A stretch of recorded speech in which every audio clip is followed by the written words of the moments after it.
Hello, everyone. I'm Ted Oakley, as you know, managing partner here at Oxbow Advisors in Austin, Texas.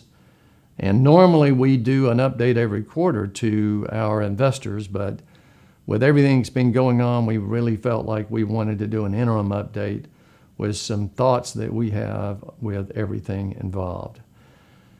So if you take a look at what's happening, we'll talk a few minutes about the virus, but we're not experts on that, and so I'm not going to spend a lot of time on it, but I do know what bothers people. If you look at what's happening today, we've had a perfect storm. We started out, and if you remember, we thought the economy was slowing as far back as November. And now all of a sudden we had the trade tariffs. On top of that, we get a slowing economy from that. Then we have the virus, and then we have the oil price shock, which is causing a big distress all the way around. But what's happening, the things that I think they're watching here, most of the people that are really concerned, and we're concerned too, but the numbers they look at are the cases you have. And in most cases, if you look at China and South Korea, after the cases peaked and rolled over, things started to get better. We haven't had that yet in this country, and I think that's a major concern for people.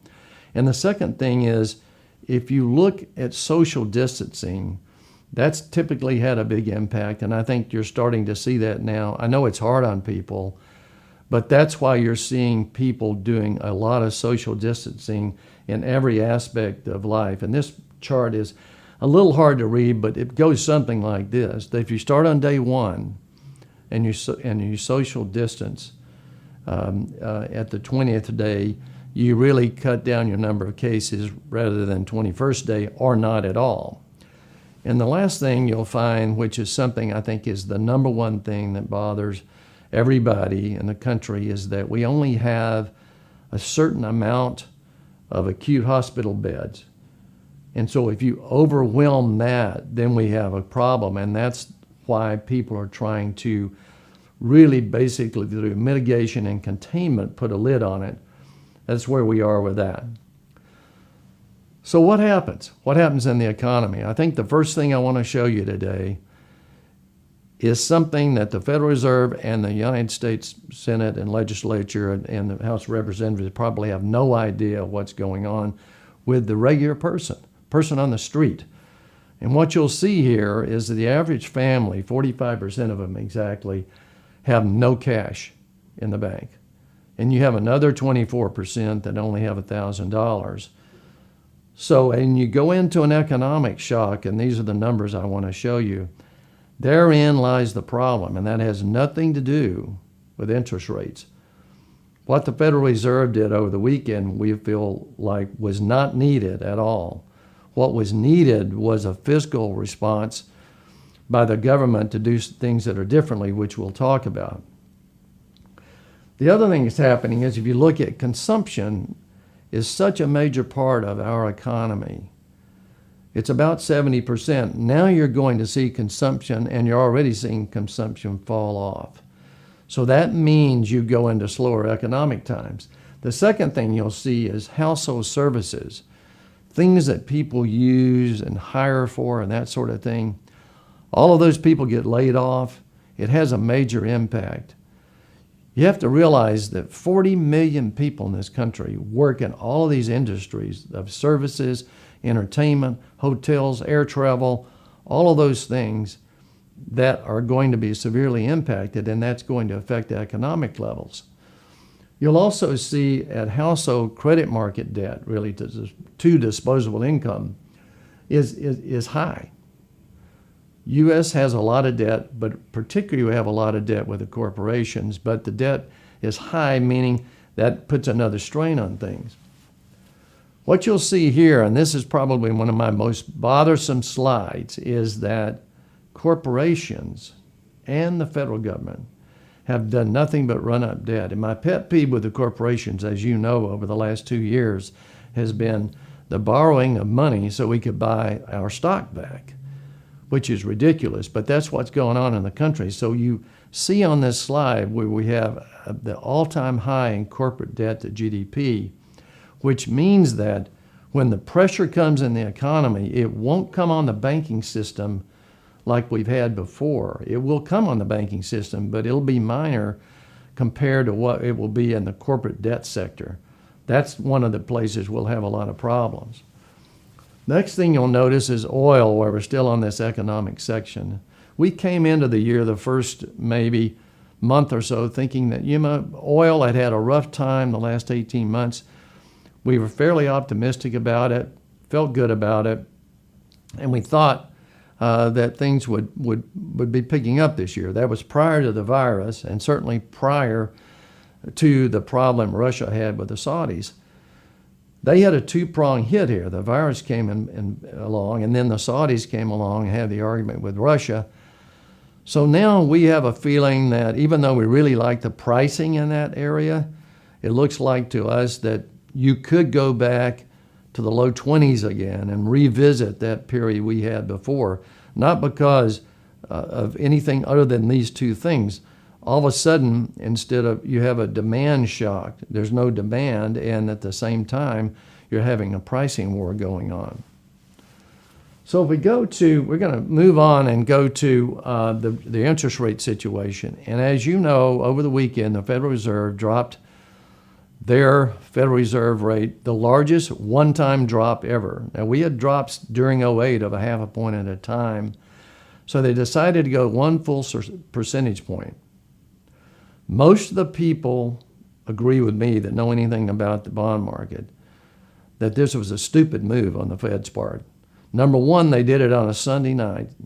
Number two, they made it so drastic that all of a sudden everybody assumed, I wonder if there's something they know that we don't know, so it must be a lot worse than we think it is. Therefore, you got the rash of selling that we're having today on Monday, and bring that around. Here's the second part. It won't do any good. The problem we have in this country is a fiscal policy need. In other words, the average worker has to stay home for 8 weeks or 6 weeks. They don't have any money. You can't get money to them by lowering interest rates. Lowering interest rates is only a financial asset move, pure and simple. You have to do something for those people some way or another so that they can make it through a crisis where you say, hey, you got to stay home for 6 weeks or 8 weeks, something along that line. That's the trouble we're into right now. The Fed should have gone to the government and said, hey, we need to do some fiscal policy right now, not get in here and lower the rates and push the money in like they always do. But it won't work. They'll have to do something differently in our opinion. The other thing that's happening, and it gives you an idea of what fear will do to people. I want you to notice here, the bottom line is the rate structure that comes around when your treasuries come way down. If you'll notice, the 3-month treasury, it is a 0.17. The 30-year is at a 1.38%. But if you'll notice the municipal line, the green line, people should be looking now at 1 and 2 and 3-year municipal bonds. And the reason they should is because if you look at the spread on the yield, they're 4 times or 5 times what the others are. And people are saying, well, no, you won't have any sales tax.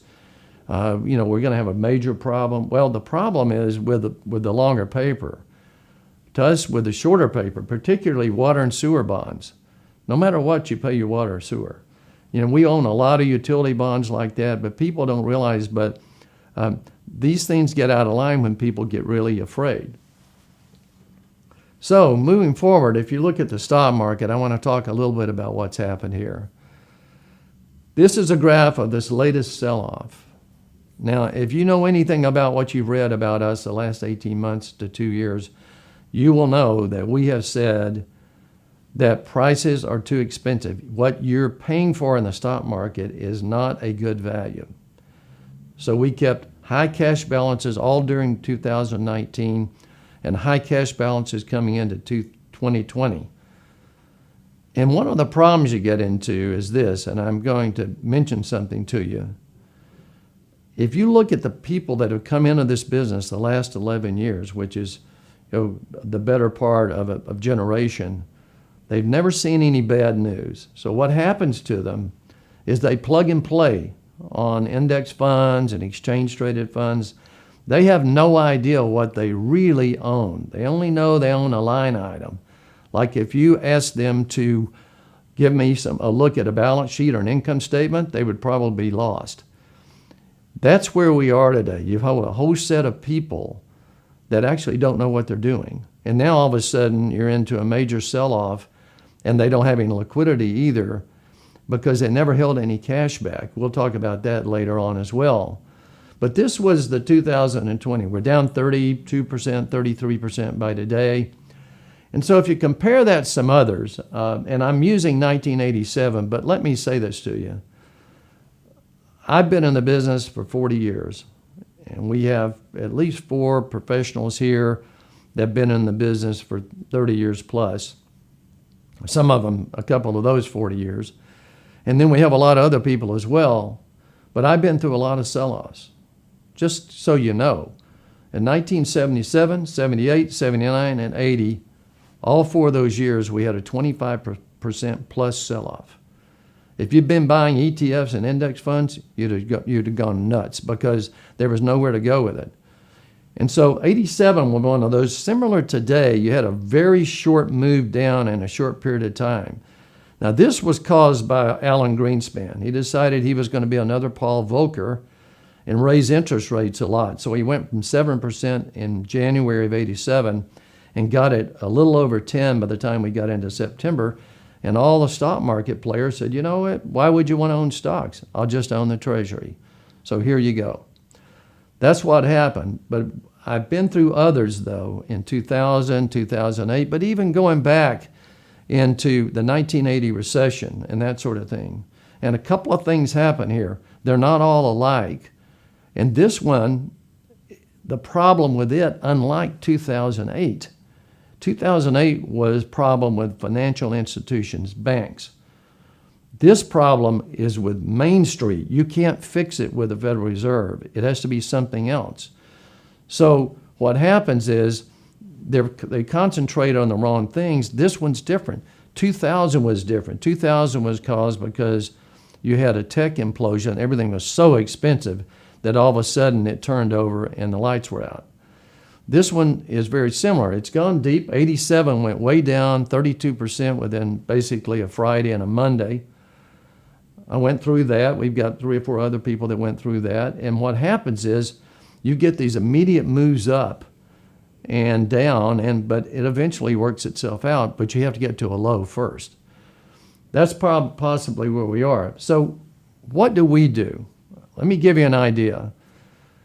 In our high income accounts, we're about 40% liquid. Are we down for the year?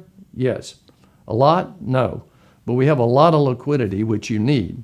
If you look at our long-term growth accounts, we're 32% liquid. By liquid, I mean we have it in treasuries, mostly in treasuries and cash. In our dividend growth accounts, we have 36% in treasuries and cash. What are we doing? We're looking at things that are really good buys for the long term.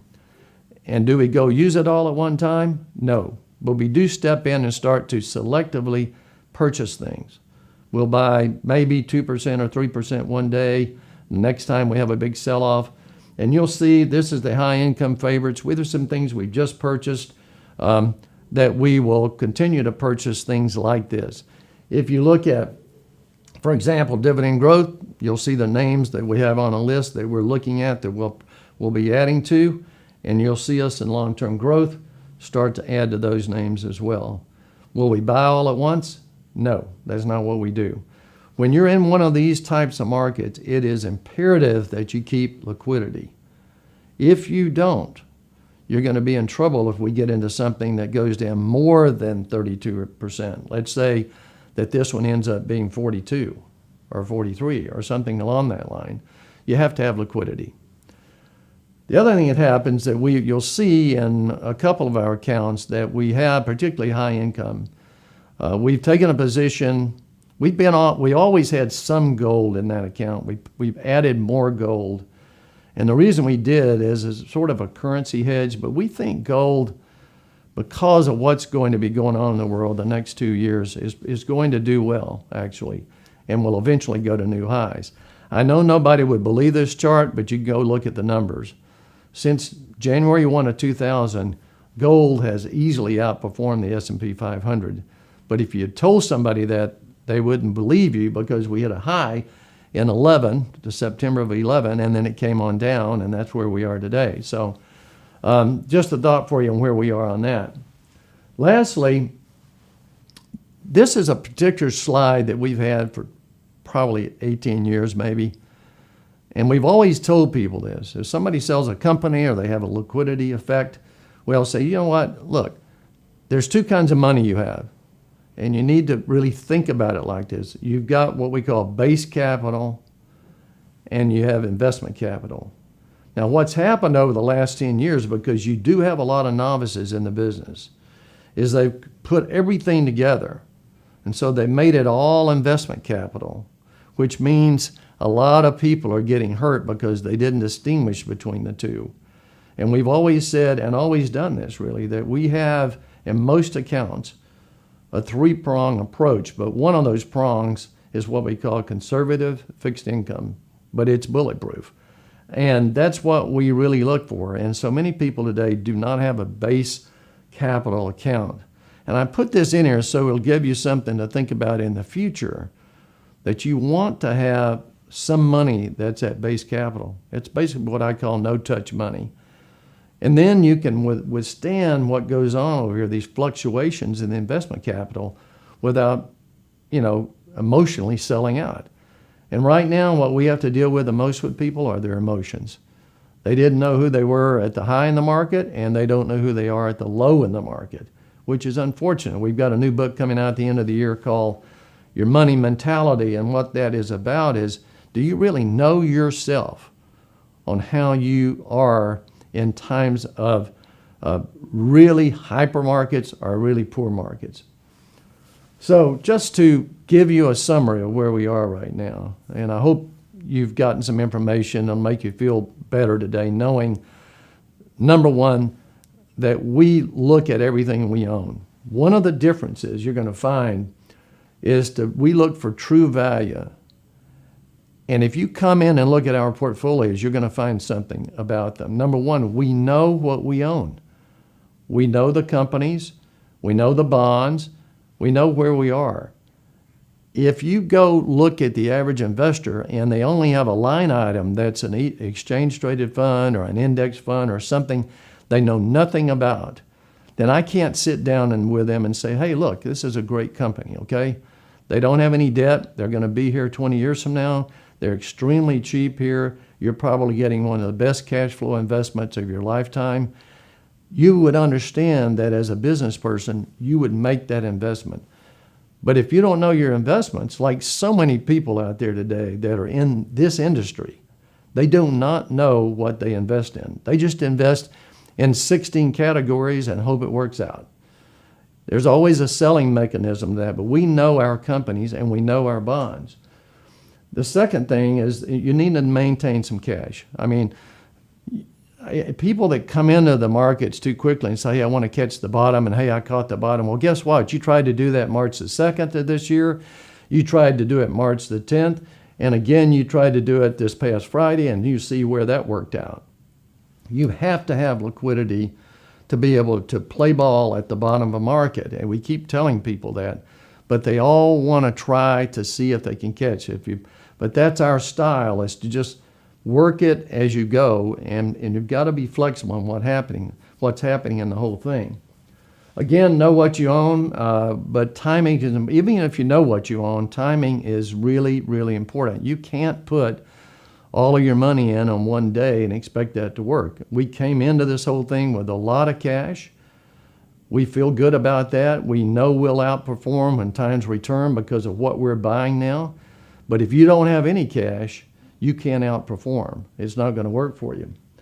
And the last thing I would say is, we are in a time where I know it's hard on you, but things will get better. We have an extremely resilient country. We may go through some really hard times in here for the next few months, but I will tell you, we have a way as a country of coming together and pulling together. I've seen it before. I've seen it in major times since I've been in the business. And there's always, I know we have our differences politically and personally in certain things, but when times get like this, it seems we have a way in this country of saying, hey, you know what? Let's pull it together. Let's work it together. I see that coming out now, which makes me really optimistic in this regard. It will take some time. It will be tough, but I think we'll get there. And my last thing to all of our investors out there, if you have any questions or you want to know something, you need not to just sit on that and not sleep on that at night. You get in touch with one of our portfolio managers. Let us know what you're thinking. If you have a question or something, and just keep the faith for right now. I know we're looking at everything you have. But if you have any questions, anybody for Oxbow, please contact us or come to us at oxbowadvisors.com.